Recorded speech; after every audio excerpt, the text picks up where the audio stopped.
So what is the challenge here, right? So if you look at um, most existing vision language models right now are like either one or two languages, or like mostly English. I think there are a few models such as Queen and all, like they're starting to come with like more than two languages, but it's yeah, it's rare commodity really. So why that actually happens is really kind of ingrained in the lack of quality data set in the multimodal, multilingual space. And so I have seen like in forums, like let's say stability, like Emma sometimes ask like, hey, do you guys have like image text data set in other languages? You can build like stability in those languages and like I can fund you. So those kind of things. So, but in general, because there is this lack of data set. So because of that, from data set, everything sort of like flows down. Then there is eventually lack of like models that are like represents diverse culture. So to solve this problem, we start with Maya, which is in the beginning, it's only focusing on image and text, but we hope to expand it beyond this, of course. Right now, we are supporting 8 languages, but yeah, hopefully at least we can expand it a little bit more. Um, Next slide, please. Okay, so I guess the question was like, okay, how do we do it? Like, what are the architecture? Where are the data set? And a lot of, I guess, you kind of got a sense of why, but we'll get there again, I guess. So architecture-wise, we thought, okay, maybe we can start with Lava architecture as a baseline, because I mean it's used pretty much everywhere where there is image and text, that they kind of use that as a baseline and do other things. In the Lava architecture, really, the language model they use is Vicuna. So we thought, okay, maybe we can replace that with Aya multilingual. And we can also replace the clip with multilingual SigLIP. So that was very basic, like sort of initial architecture. Now, how do we get the pre-training data set in multiple languages, right? And that's where actually Karthik and Surya, they came in and they kind of said, okay, we'll take lead on this. And you'll hear in just a minute about how we sort of created that data set.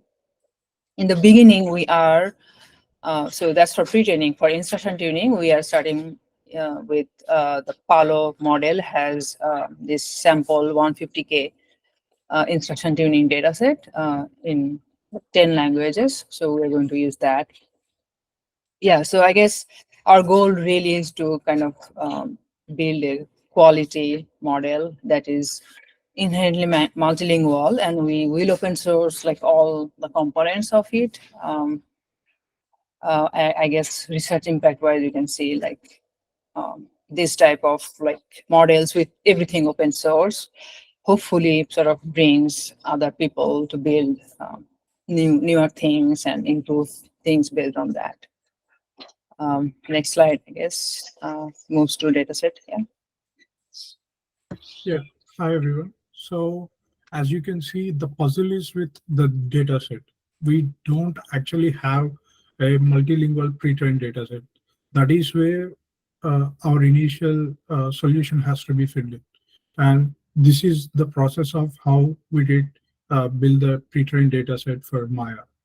So initially, we only have Lava pre-trained dataset, which is of 558K samples, and which is only in English. We only just have that available at the moment.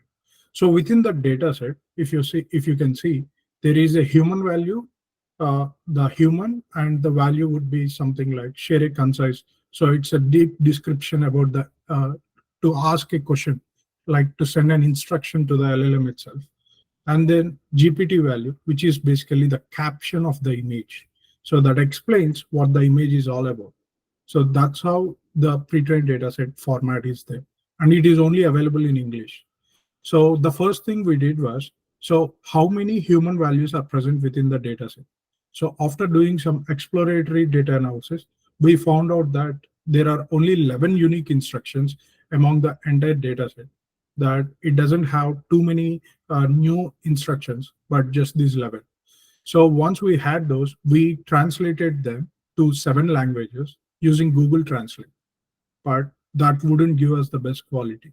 So then what we did was we included our team members in this, and we had manual back translation verification. But how this process ended? So we used ChatGPT, which is also supports multilinguality, Claude, and Gemini. Uh, all these three things, all these three LLMs support multilinguality. So we asked the same human value to be translated across all the 8 languages with these 3 different models. And then we back translated those with Google Translate and made sure which is the best performing, which is like the best sentence that clearly explain this unique instruction. So based on that, we created the translated human pre-training dataset. So that's how we created the human pre-training dataset of multilinguality. Coming to the GPT value, so GPT values, we have so many things, but I mean, we have like 558K rows, right? Like so much huge data. But in order to convert that, first we need to understand what kind of instruction, I mean, the preamble we can use, because we are trying to use C4 AI IR35B model to translate all these GPT values. But we need to choose a perfect preamble. So in Cohere models, preamble is something called as system prompt. So with that, Cohere models perform on a very niche level. So we have these different like kind of 558K GPT values. Now, after doing some exploratory data analysis on GPT values, we have considered 3 variables, which is like based on the length of the GPT value, based on the readability. I mean, the reading is, we used Flesch reading is, and then we used based on the grade level, like from kindergarten to PhD level. So tougher sentences. So we sampled around 30 GPT values. So that is 30 different sentences of English. From there, we did the same process of Google Translate, then had our team members do the manual back translation verification. That's where we created a prompt engineering evaluation dataset. So now with this dataset, we'll go on to the next step. So on the next step, we have created 6 different prompts. Prompts are nothing but preambles here. So these 6 different preambles will be set upon to use for the prompt engineering evaluation dataset. So this dataset right now, we have it in 7 languages. Earlier, we just prepared. Now we have the English text of it, which is what we are sending to the IR35B model, combining our preamble. So that gives us a translated text of the GPT value, which is in our prompt engineering dataset, evaluation dataset. From there, you can also see that we have a reference translated text. So the reference translated text is again prepared in the same manual back translation style, which is our prompt engineering evaluation dataset. So we are comparing the output given by the C4AI IR35B model, and then we are using our reference translated text and then calculating the blue score and n-gram averages. So with that, we are able to find out which preamble would perform well across all the 7 languages. So that gives us a preamble. Actually, we used preamble number 6, which we will show later. So this is the main event to just make sure that the system instruction itself is good to perform across all the languages. Move on to the next slide. Yeah, so preamble evaluation. And later, as we conducted the preamble evaluation, you can see in this, there are 2 charts. The first chart is across all different n-gram values on the x-axis and values on the y-axis. So preamble type, you can see one is actually performing better in few of the languages, while 6 is performing best across all the languages compared to others. So we used preamble 6. You can see in radar chat as well. It's more clear if the first chart is difficult. So preamble 6 is actually performing best across all the languages. So that is why we used preamble 6 to translate all the 558 rows. Moving on to the next slide. Now that we have our correct preamble within place that we can use to convert all the multilinguality of 558 rows, now we use the Lava pre-trained dataset 558 rows, which is in English. So we extract the GPT values from it, which are also in English. Then we do the batch API calling, which is like batch processing, because it's like 558 rows that we need to translate at a time. And then we use IR35B translation. Basically, we use the LLM and send the instruction, and as well as the translated the text that needs to be translated, which is the GPT value. Then we save these intermediate translations. And also there will be few things that anybody would want to address, because sometimes when you run this huge processing, huge file to be processed, you will see there are a lot of errors coming up. Sometimes your API might not work well. Sometimes your API, your power was turned off, your battery was off. So you always need to have a log file for debugging. So if anybody else is also working on these kind of things, I would make sure to have them a log file for debugging, and also see for the edge cases, because you are trying to process a huge file here. So that's how we created a translated pre-training dataset. Moving on to the next slide. So the kind of prompt that we used, so you already see the step that we used for our translation factory earlier. So once we have done that, we have got output for 4.7 million rows across all the 8 languages, which includes English from the original Lava pre-trained 558K dataset as well. So now you can see the preamble that we used. So this preamble is not the complete preamble, but we just want to give you an overview of what kind of preamble we used. So the first thing is instructions. So in the system prompt of Cohere models, you want to use these headlines as the marked up text. So that way it would process it, each one as an important instruction. So you're an expert in translations. Your job is to translate the input to specific language. Actually, it's not just Japanese. So for each individual languages, it actually changes in the given chart. Ensure that we have considered different type of things, like, an image can contain different kind of colors. An image can contain different kind of objects. An image can contain different kind of scenes. An image can contain a lot of other things. So we want all those things to be translated well into the particular language, rather than just translating them into like English in just Hindi. Like, let's say you give instruction. What if it's right instruction in just Hindi, rather than giving it the specific word in that language itself? So we want all those detailed things to be translated in multilinguality. So this is a few short example. So we also gave it a note to remove any kind of extra generation for the output. So it might also give you an output like, here is the translation, which we don't need.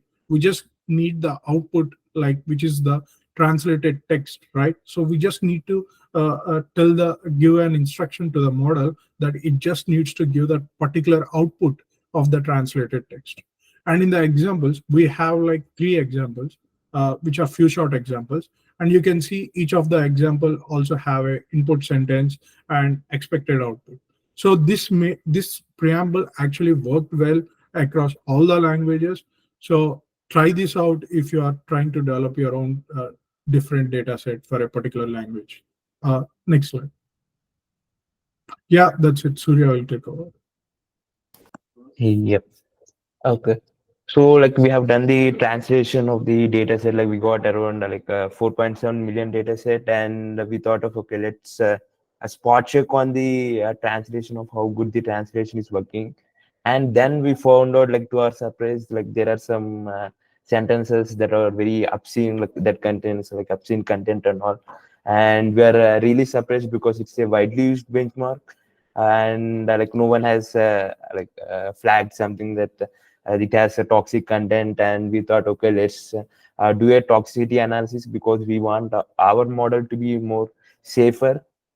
So we did two kinds of toxicity analysis, like one on image only, and then on the test input we have.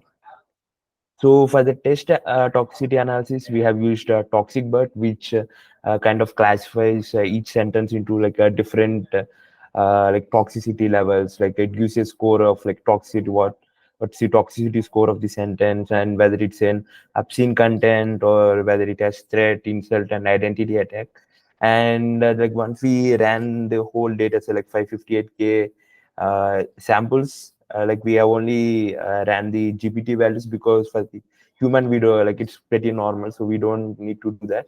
So we just ran the human values, sorry, GPT values through the toxic bird.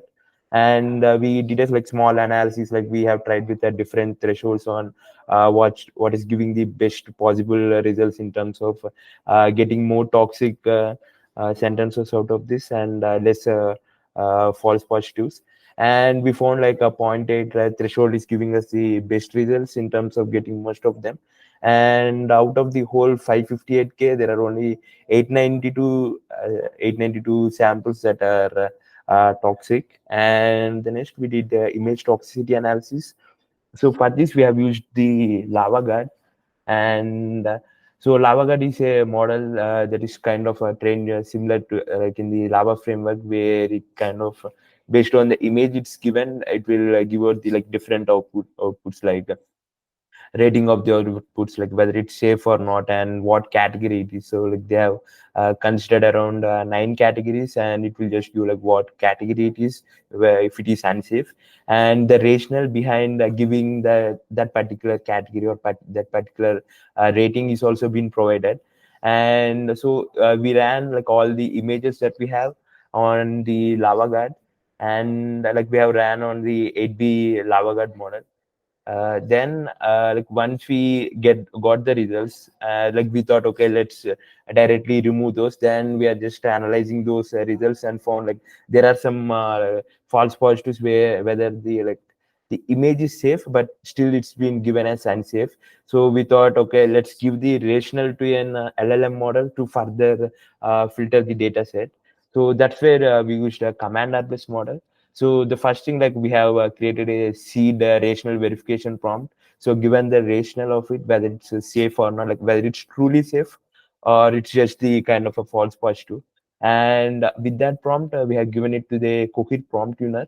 So Cohere prompt tuner works on the method of opera. So where it where it finds the like best optimized prompt for the given task. And once we gave it to the Cohere prompt tuner, we got an optimized prompt for finding out the whether the rationale is correct to give the image as unsafe. And once we gave that to the command or plus model, so like we have passed all the rationals to the command or plus model, and we found out the like what are the unsafe toxic image ID that is present in the whole data set. And like once we did that analysis, like this is the analysis on a whole data set with the LavaGuard 7B. So here you can see like there are a lot of this is being classified into like 9 categories, and you can see like there are 33% of them are sexual content, and there's also been weapons or substance abuse, which we don't want our model to learn or to have it in our data set.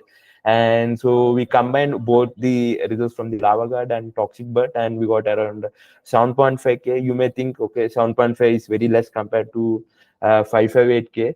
But when like what we are trying to do, we are translating like each of these 558K into like more languages, right? It can quickly multiply, and the model can become like a little unsafe with this kind of amounts. So once we remove that, we have like 4.4M filter data set. And like once we have done the toxicity analysis, like what are the toxicity analysis that we did, like it's not perfect either, so we are trying to improve on how better we can do that. And we'll be also doing the same thing for instruction tuning, because we have only done for the pre-training data set. And the next part, like once we have got the translation, we don't know we just want to verify whether the translation, like what are the translation that's been done by the IA model is whether it's good or bad. So for that, we have considered like two methods. One is token repetition. The token repetition is a common problem among a lot of models, where it keeps on repeating the same word multiple times, and it just gets stuck in that zone. So we want to like filter out those particular samples. So for the what are the data set we have? So we have the English for translated data set and for the original data set. So we pass both English and the corresponding translated test that we got from the IA model. So we passed both of them through the IA tokenizer. So we get like tokens for English sentence and the tokens for the translated sentence.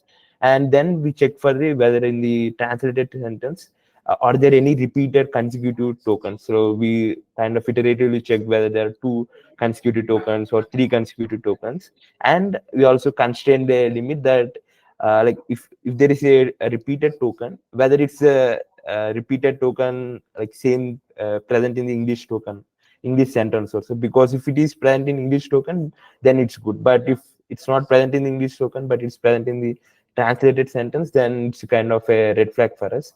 So based on that, we check like whether there are any token repetitions. And like we have kind of had the like sentence ID where we have repeated tokens. And like out of the whole translations, we found around 7% of translations had repetitions occurring in them.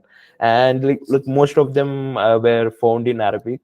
And the next one, we have done like a little back translation quality assurance. So here, once we had the pre-training data set, so we translated like from the pre-training data set, we got the translated test. And from the Lava pre-trained data set, we have reference English test for which we translated the test. So for the translated test, we back translated using IA35B model, and we kind of calculated the blue score and CHRF score for both English test, reference test, and back translated test.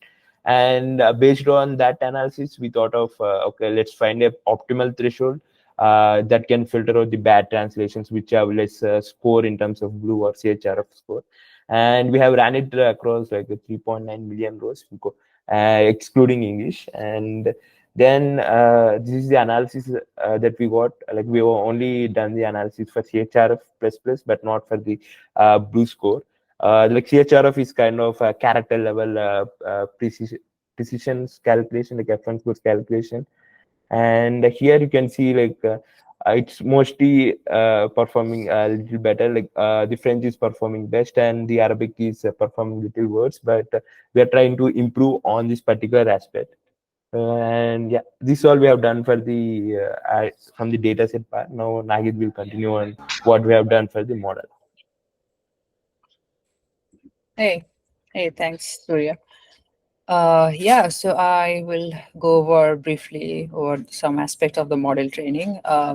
Next slide. Yeah. So as I mentioned earlier, we are for the first version, we are sort of kind of blindly following Lava architecture. In Lava, so what they do on the pre-training stage is they have image encoder, vision encoder, and they have language encoder, right? And then those encoders, as they output embedding, they put those embedding through a very simple projection layer, which is really an MLP. And then the output of the projection layer is eventually passed through another language model. So for them, all these, wherever you see language in Lava, this is different versions of Vicuna. So let's say either Vicuna 7 billion or Vicuna, I think the bigger one is 13 billion. And obviously, so Vicuna is essentially the original, like when Llama 1, I think, came out, they did instruction tuning on the original Llama 1, and that's the model that's kind of, I think, created a lot of buzz at that time. Instruction tuning was sort of newish thing at that time. So that's the model they are using for the language side. On the vision side, they are using CLIP, the VIT one, actually, VIT base or the higher one. But you can change that easily if you want to use a smaller CLIP. So changing within a specific model group is not a problem. It's just on the script. So what we have done is, obviously, like, our goal is to go towards multilinguality in the multimodal space. So we picked models that are multilingual inherently. So for example, for image encoder, SigLIP is one of the image encoder that I think it's almost everyone who is using image encoder, they are kind of like using SigLIP. The good thing about them is it's very performance wise, it's, I think, nobody has beaten it yet in terms of encoding. And the other thing is they support different types of image path size. So let's say you like in CLIP, your path size is fixed, but in SigLIP, like, let's say you are inferencing on a constrained environment and you cannot have too many tokens. So then you can decide, okay, how big your path size will be so that your number of token reduces. So for example, if you have a 224 by 224 image and your path size is 32 by 32, and if it is fixed, like you cannot control it, then your tokens, number of tokens becomes 7 into 7. But with SigLIP, you can control that path size. So if you make the path size bigger, you will have less token and less inference cost and whatever, right? So that's a good thing about SigLIP. And not only that, in the multilingual context, they have a SigLIP which is multilingual. So that's great. And obviously on the language model side, we're going to use Aya. That was the original goal. So we actually did that and did the pre-training that way. So if you go to next slide, please. Yeah. So yeah, so this curve, I mean, this image is kind of messy. I mean, there are a lot of things going on here. So we, as you see, like we train model with different number of languages. Like sometimes we train with 2 languages because we only had translation of those, that one language, like French in the beginning, and then we had like 5 more. So we train again that, and then finally when we had like everything, all the 8 languages, that's the this yellowish curve you see. That's that is where we are right now. In terms of training loss, we are slightly below 2 right now. It's like 1.96 kind of.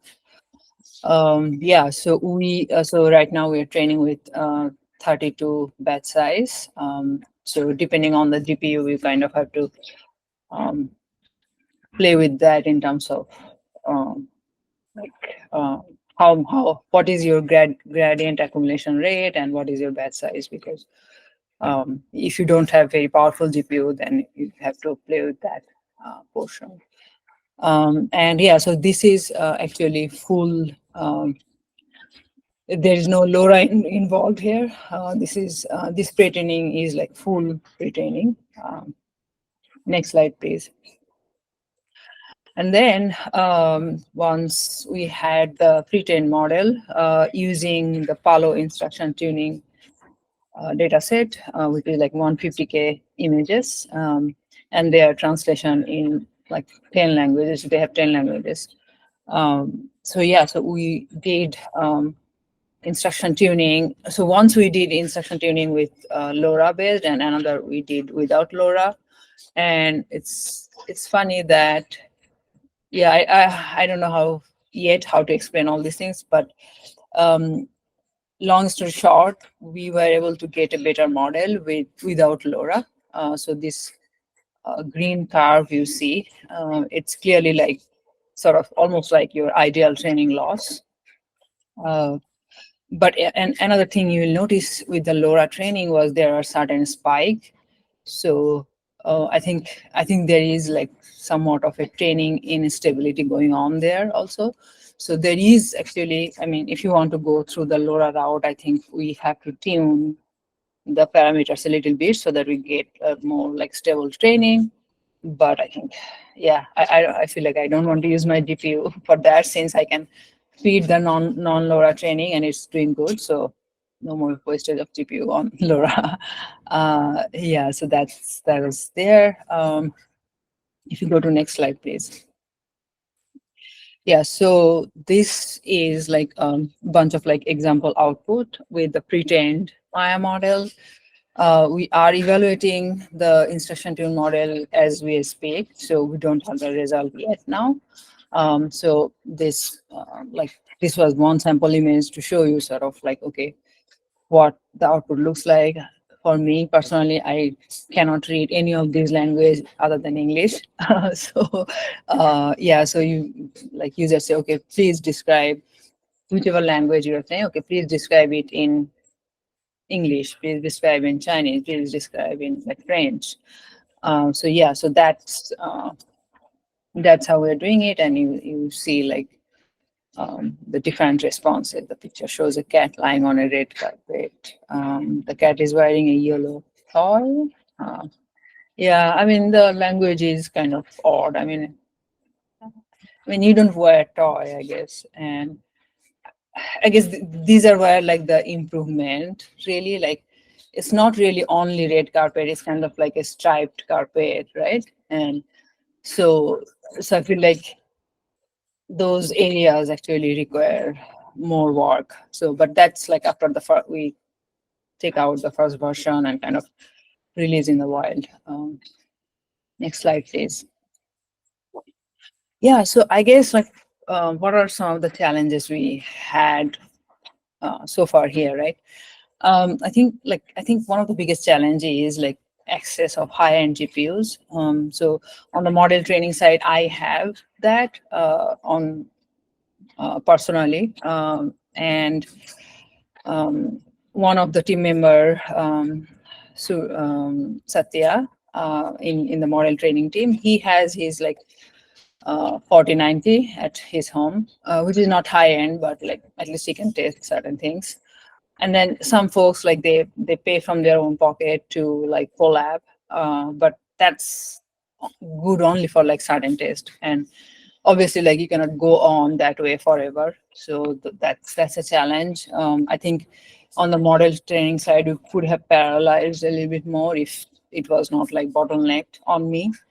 So that's one thing. Like if any of you know anyone who find this project interesting and want to fund us some GPU, like I'm always, I mean, at this point I work for GPU really. So I use my salary and buy more GPU. Yeah, so that's the thing. And so I think Karthik and Surya and the Dataset team had some integration issues with IR23 with the API. And I think I think this is a different thing. So that what I'm talking about the API limit is actually the 0.3. Third bullet is yeah. So I think they had these rate limit issues.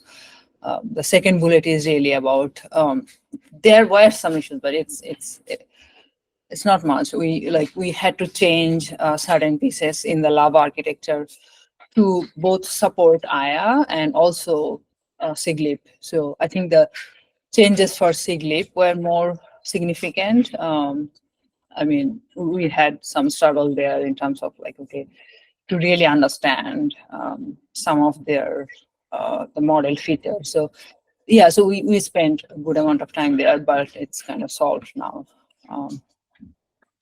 Yeah, next slide. Yeah, Karthik. Yeah. Go on. Coming to the next steps, we have a different other training strategies as well in place.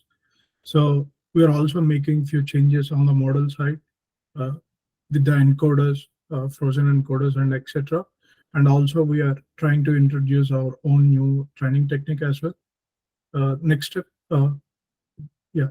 For the model evaluation, there are multiple benchmarks currently available, like exam 5 and etc. But there is actually not a perfect evaluation benchmark for the multilingual multimodality. So we need to figure out that as well. And whatever is available, so we want to do on all the multiple benchmarks. So that is one thing. Next.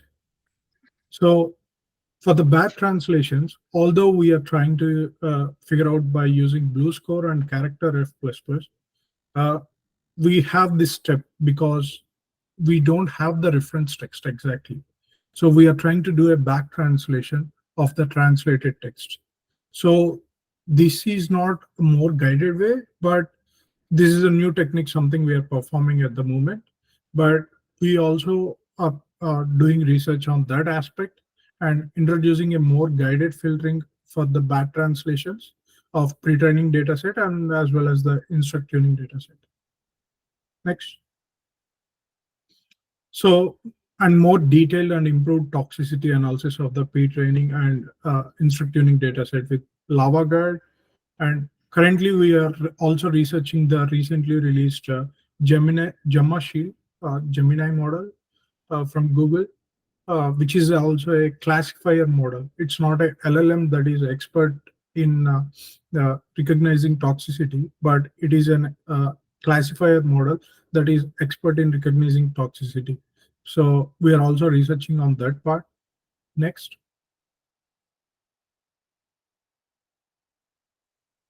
Hello. Yeah. We also want to translate the Lava instruct dataset across 650K because as much as coming to the dataset part, with more data and high quality data, the model performs much better because that will bring a significant chunk of improvement on the model side.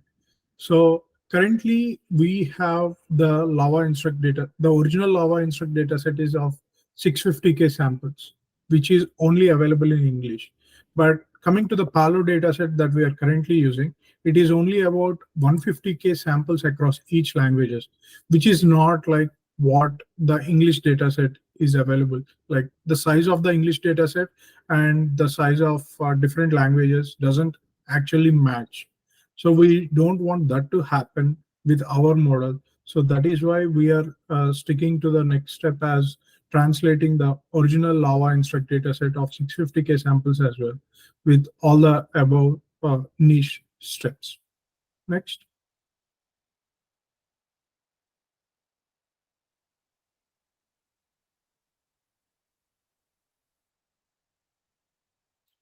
Surya, can you go to the next? Is it not visible? Not yet.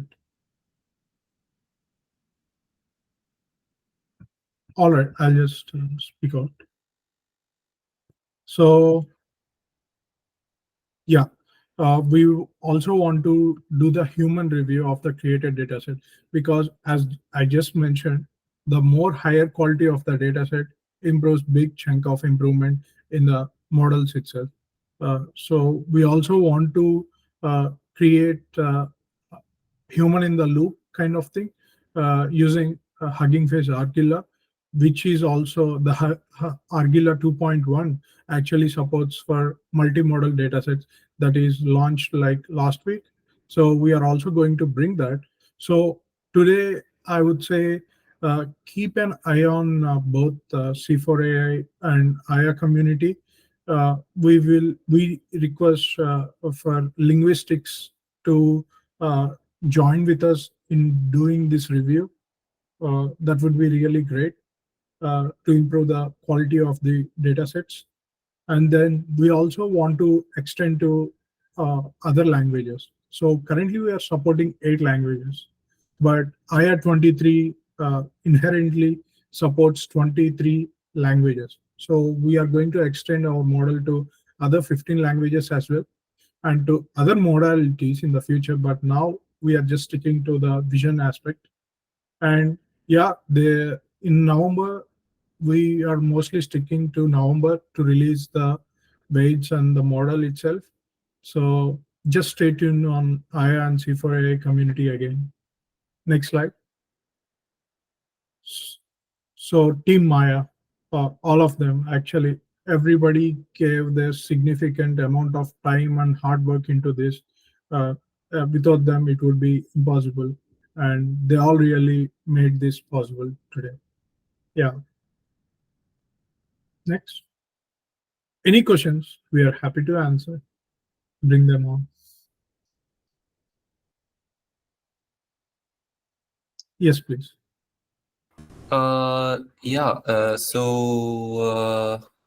I want to ask is, what is like the main difference between clip and SigLIP, and which one do you find more helpful? So CLIP is a model that supports to give English captions. That is an expert in doing give image captions in English. But SigLIP is inherently multilingual. It supports all the different multilingual languages that we are focusing on. So that's why we changed the image encoder to SigLIP. Okay. Yeah, I think in terms of the so we changed it to because of multilinguality, is true. But also I think, like, let's say we are not doing multilinguality, SigLIP has, so for example, they have shown better performance in zero shot like classification and some other tasks. What they have done is, so they have primarily two things. One is, so in CLIP, there is the logic is on the cosine similarity. So I think in SigLIP, they went to softmax. So I think that's where this S come from. And then, sorry, sigmoid. So that's where the S comes from. And the other thing is, so during CLIP's time and lot of other vision transformer, you'll see that their patch size is fixed. Like you cannot go beyond that, change that patch size. So patch size is, let's say you have an image. So in text, you have token.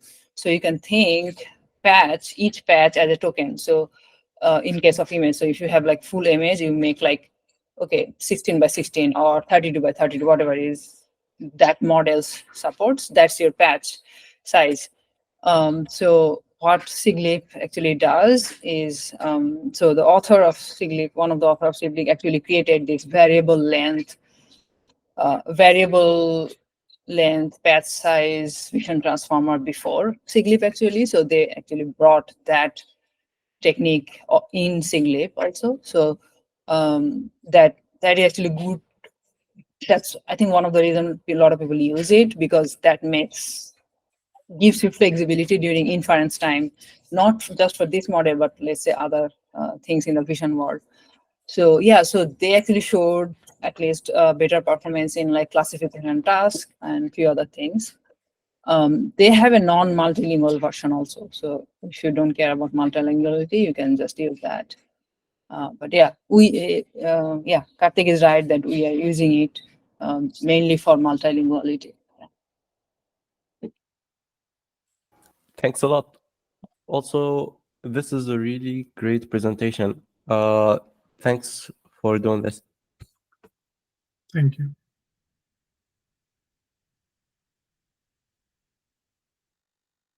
Yes, Srishti. Can you guys hear me all right? Yeah, we can. Okay, so I have multiple questions, but I'll probably prioritize one or two and then ask later. Sure. One of the questions that I have is, like, it seems like you started with the Lava data set and then went to the translations for the pre-training task, right? Yes. Was it there a particular reason why you did not start with the multilingual vision language data sets that and there are some of them out there, like CVQA is out there. Even the Palo model themselves had done this pre-training. They did this multilingual translation when they released Palo. Was there a particular reason for doing it from scratch? Yes. No, so they so we did pre-training with multilingual dataset that is created by Karthik, Surya and the team. We did not do pre-training with English. We did pre-training with languages. I don't. Okay, so for Palo, I think. I mean, I might be wrong, but I think they have not done any pre-training with multilingual. They have done instruction tuning with multilingual. I might be wrong, but that's my understanding.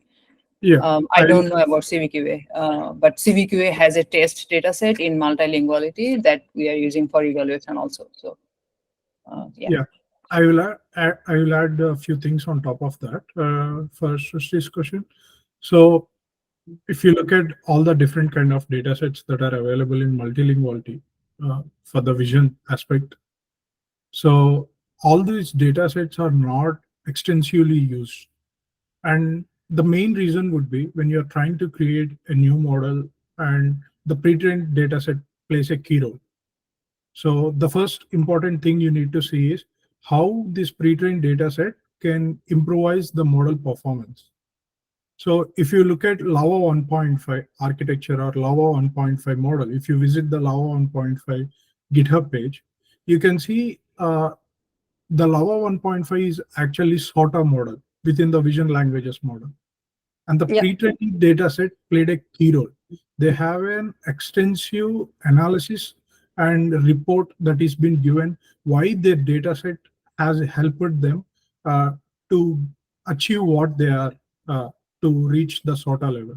So that is the one of the main reason we stick down to that. And also for the coming to the Lava pre-trained data set, there is no multilinguality available for exactly Lava pre-trained data set. So then again comes to the back. So we had to develop it from scratch. There is no other way around it. Okay. I think that Palo did not do the lingual translations of the Lava dataset. They had a Coco dataset. They did some translations. Yes. The multilingual translations. Yeah, that is. Yeah, and that's they fine. Okay. also don't have deeper analysis on the dataset. That is also one more thing. Yeah, that is true. Okay, thank you. My next question, or the next big question I had, it's for the slide which was on toxicity. So I have a very small question. Might sound a little dumb, but when you talk about toxicity analysis in the multilingual translation, does it mean it was a bad translation? Because the Lava data set, the data itself was in English. I'm assuming those people who released the data, they would have seen that the English version is safe before they pre-trained it. But does it mean when we are doing a multilingual translation, there's a toxicity inherently coming from the translations? No. So what happened here is, so forget about what the output is generating by the model itself. Just let's focus on the pre-trained data set. So within the pre-trained data set, now there are images and these images have captions, right? So these images, there are some images within the pre-trained data set that contains obscene content. When I say obscene content, they are really ugly and bad. So there are a lot of things like even animal cruelty is present, even sexual content, genitals. So there are few more very vulgarity things which shouldn't be there for the open source. So the next time when somebody is trying to use this kind of model that is trained with this kind of pre-trained data set, they will start to abuse the model. They'll start to upload all these kind of obscene images or something and talk more about that. So when they start using that kind of thing, it is not something that we prefer for users to perform the model for. And it is not safer for the community. They can take it to any level on the application layer when starting using this kind of model. So the initial Lava original pre-trained data set itself has the obscene content. So Okay. it's not something coming from the language model. It's there in the data set. So these data set is converted later into weights when trained by the model. So now the model has the capacity and level of understanding to answer about the obscene or all the toxic content. So that's why the models would eventually, that's why the large language models behind the scenario would eventually understand these kind of things, and they will definitely talk about that because the weights are present. So we don't want that to happen in our case. And we also took it to the next level by messaging the authors of Lava pre-trained dataset, because Lava is a model that is widely used. I mean, Yep. it's sort of already. So Yeah. we already mentioned them to flag the open source community that their dataset has this obscene and toxicity content. Yes. Mhm. That's a good point. I extensively work with this the model, but I only work on the model and the evaluation. I did not know that this is Yeah. an issue with the data set. It's a revelation even for me. Yeah, I mean, this is something even we found out, and it was fascinating for us as well, because Lava is something that is top of everything for vision language models. And you don't expect such a good research to have these kind of things, flags, Yeah. basically. Yeah. Yeah. I think my third probably one of the last questions would be one of the last next steps you were mentioning that one of the hindrance has been GPU, but I could not understand like was it the number of GPU, was it the memory issues, or in So, fact is there a benchmark that you have, and how many GPUs or how much time would it help to speed these things up if somebody wants to help with this yeah, resource thing? yeah. If we can have GPU access, because we have other team members on the model side, on the model team, who can actually perform really well with other training strategies as well. We can't perform them at a time because we don't have access to these kind of high-end GPUs. We are an open source community, and I mean, we don't have any funding also. We just have a little bit support from the Cohere side, which also helped a lot for us to move to this level, at least. Mhm. So that's it. Basically, if you have computing power, you can go to the next level easily. I mean, you can perform all the different kind of training strategies. You can also perform immediately reiteration developments and so on. Okay, so by high-end GPUs, you mean something like A100s or Yeah, 4090s? A100s or H100s. H100s, I see. Okay. Are you guys still, I mean, do you guys already have access to for your next integration and the optimizations, or? We are having a few of Okay. them. I mean, our lead, Nahid, is actually supporting with that kind of GPUs Yeah, I access heard it. and everything. Yeah. I don't want her salary to be used for the GPUs. Yeah, yeah. Okay. I'll let somebody else ask a question because I have one more question, but I'll do it at the if somebody else Sure. has a question. That will be my last.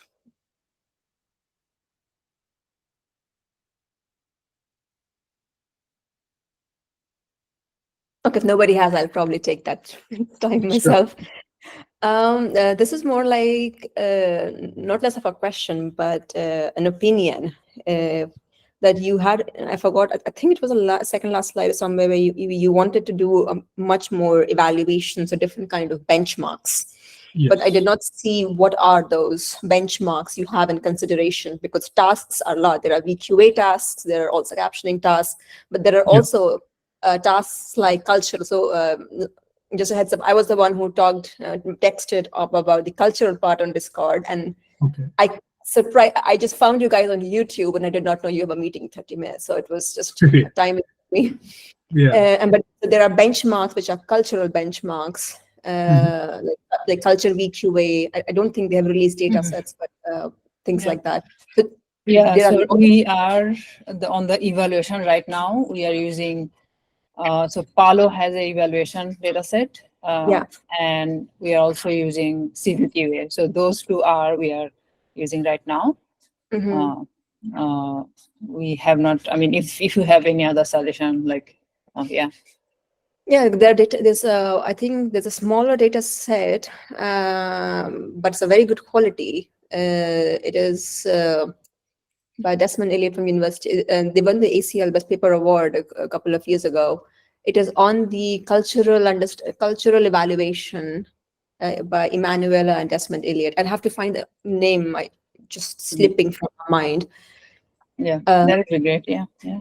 Yeah, I think that would be some. I think one of the things, it's a very great model, but I think one of the things about multimodal, multilingual models is to evaluate on tasks which are actually tough, and those hard problems comes where language part has been constrained in the task themselves. So I think that would be some really nice benchmarks which I would love to see. Yeah, that would be great. Yeah, we'll see. Okay, I have some lists. I'll probably share it on the Discord Slack itself. Something that I have been working on. Probably nice. That would be great. Yeah. I mean, we also want to try it on multiple different tasks as well. But at the moment, since we are mostly focused on completing the model aspect with the instruction, other details. Yeah. Does Maya also support native dynamic resolution, or do you have to input a specific size image here? Yeah, Nahid will answer. Actually, SigLIP does that. Yeah, yeah. It will support multiple resolution. Yes. Cool. Plus, I think so. You might have noticed about the Quent2 VL that came out recently. Like it had the M rope, the multimedia rope. Yeah. So I was thinking maybe you guys can try using that. Yeah, I just saw your message, so I have to see what it is. Yeah. Okay, cool. I will reply to that if you. Yeah.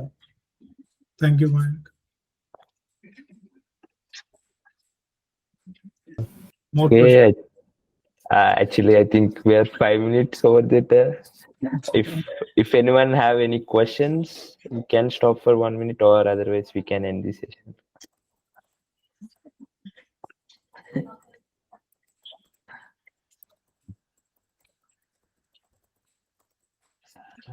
Okay. Oh, sorry. Before you leave, how are you guys coordinating with the people who are actually, for example, benchmark? Somebody wants to give ideas. Like, what is that? The Discord channel where people have to give inputs. How do you guys work? Yeah, you can actually go there, and but we are also having a different channel. But yeah, that's fine. You can just give there because we are active almost on the Cohere for AI. Yeah. So the Cohere for AI has a thread on Maya on the No Bad Idea channel. I think it's a little hard to find, but I mean, you can put on if you are on Aya channel, you can put it there also. Okay, sounds good. Thank you. Okay. Think we're good. Yeah. Thanks, Nahid. Thanks, Karthik, for taking your time and giving the session, and thanks everyone for having a great session. Thank you everyone for participating. It was nice. Thanks everyone. Bye. Yeah. Thank you. Thanks, guys. Bye. Cool. Thanks.